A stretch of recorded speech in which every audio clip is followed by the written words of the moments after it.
สุขสบายดีพี่น้องปองไปอันนั้นมื้อนี้เฮาสิมาเฮ็ดคลิปเนาะเพราะว่ามื้อก่อนมีน้องคนหนึงอันคอมเมนต์เฮาว่าเฮ็ดแนวใดจริงสิได้มาเฮ็ดเวียกอยู่อิสราเอลเนาะแต่ว่าคลิปนี้เฮาสิให้หมู่เฮามาเป็นผู้อธิบายให้ฟังเนาะทุกคนโอเคอันนั้นเฮ็ดแนวใดตัวจริงได้มาเฮ็ดเวียกอยู่อิสราเอลสำหรับมาประเทศนี้มันจะง่ายๆอยู่ถ้าว่าเราเรียนในโมโซเนาะ โอ้ต้องแม่นนักศึกษาที่มันเรียนในโมโซจึงสามารถมาได้ฟังเลยทุกคนคนนอกนี่บ่สามารถมาได้ถ้าเวลาสิมาหันไปเตปรึกษาคณะถ้าว่าคณะเฮามันผูกพันเกี่ยวข้องกับอันที่เทินอันสิมาประเทศนี้เนาะถ้าเกี่ยวข้องแล้วต้องได้ไปหาอาจารย์โกย่างเลยก็ได้เพราะว่าเราเป็นผู้จัดการนักศึกษาที่สิมาประเทศนี้นะย้ำเด้อทุกคนต้องแม่นนักศึกษามหาลัยแห่งศาสตร์เด้อทุกคนต่อบัดนี้สำหรับอันนั้นขั้นตอนกันอันนั้นนะอยากให้ตัวเว้าอีกเทื่อนึงว่าอันที่1เฮาต้องเฮ็ดหยังก่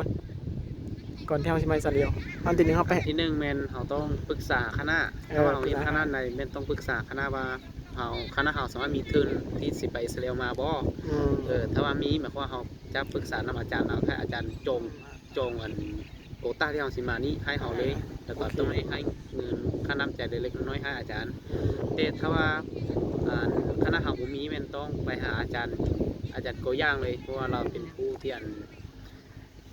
บริหารนักศึกษาที่สิมาอยู่ประเทศนี้นะฮะเป็นผู้จัดการทุกอย่างเป็นอาจารย์โกย่างผู้จัดการเบิ่งเลยไม่ได้หลังจากเฮาปรึกษาได้อาจารย์แล้วเราไม่ได้ไปสมัครเขียนแบบฟอร์มไปลงชื่อแล้วก็หลังจากเขาลงชื่อแล้วอาจารย์ก็ยังจะจัดว่ามันสิได้เขาสิได้เข้าบ่ถ้าว่ามาภาคใต้ของเขานี่มันจะบ่ได้สัมภาษณ์แต่ว่าถ้าไปภาคเหนืออาโก้เนาะเขามันจะมี2โครงการเนาะ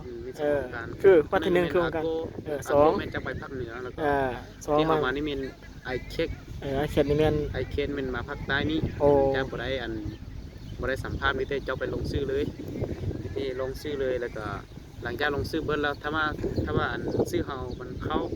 ที่สีได้มาประเทศนี้เราไม่ได้กลับขึ้นไปหาอาจารย์ก็ยังอีกนึงอาจารย์ที่ไปเอาแบบฟอร์มอาจารย์เสียเอาแบบฟอร์มให้เอาไปเขียนแล้วก็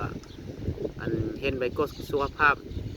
จากห้องหมออยู่อันห้องหมอสำหรับมหาลัยเนี่ยอยู่แถวตลาดเขตดงโดกนะ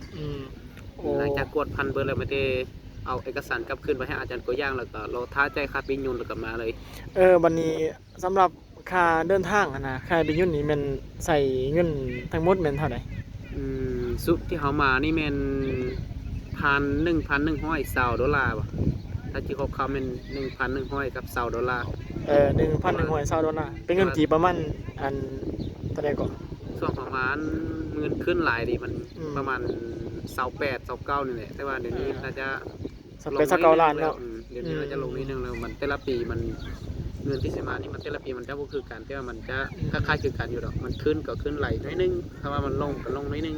มันอยู่ระดับนั้นแหละสำหรับรายละเอียดที่สิมาประเทศนี้มีแต่ตามที่ค่อยว่าเมื่อกี้นี่แหละโอเคขอบใจเดี๋ยวเฮามา